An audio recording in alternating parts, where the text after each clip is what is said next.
And this is my client George Durant, and we're going to look at how his results in the fitness testing compared to the national averages. So first we've done the flexibility test, which is the sit and reach test, and you scored 3.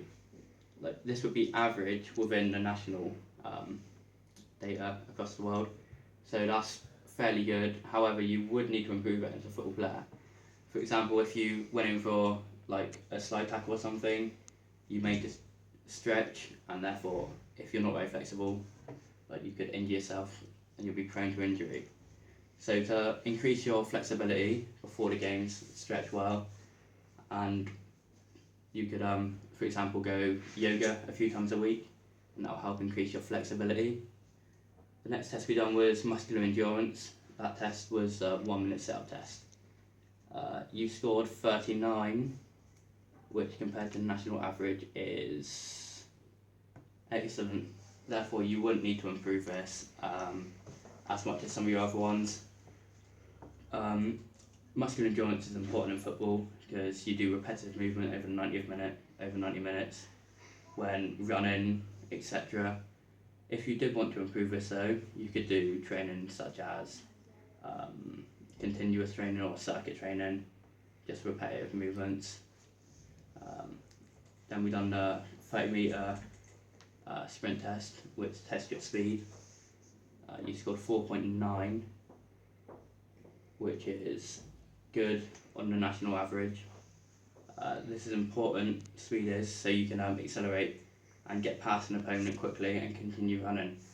So for example, you're a centre mid, say your team's on the counter attack, you can keep up with play and possibly score a goal through that from outpacing your opponent.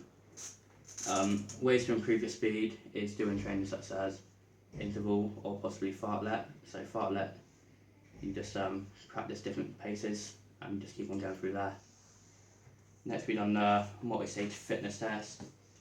You scored 10.3, and that is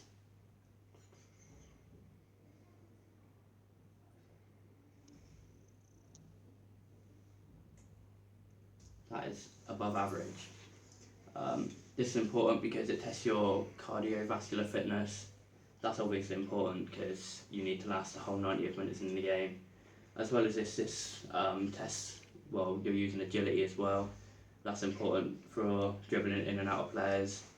But cardiovascular is obviously important to last the whole 90 minutes. So I would recommend improving this a bit more, just so you can continue at a high intensity throughout the duration of the game. So to do this, continuous training will probably be better, working at the same intensity throughout the whole game.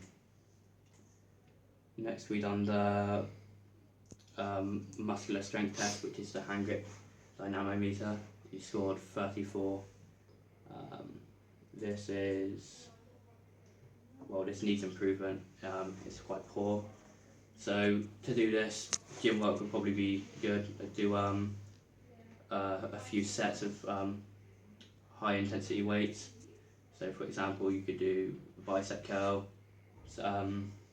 on a certain weight, do 7 reps, and just continue doing that 3 sets, and then do that several times a week. You need your muscular strength in football, obviously, to like shield players off the ball when you're in centre mid. And then the last test we done was explosive power, which is the vertical jump test. You scored 36. This is very poor, and that's bad. You're going to have to need to improve this because explosive power is important. When you're jumping for headers. So if the goalkeeper has a goal kick, the likelihood is you're not going to win the ball against another centre mid. To improve this, you might want to use some plyometric training or like squats and that. Do that several times a week, and then it will help improve that, and then your explosive power should increase. Thank you, George.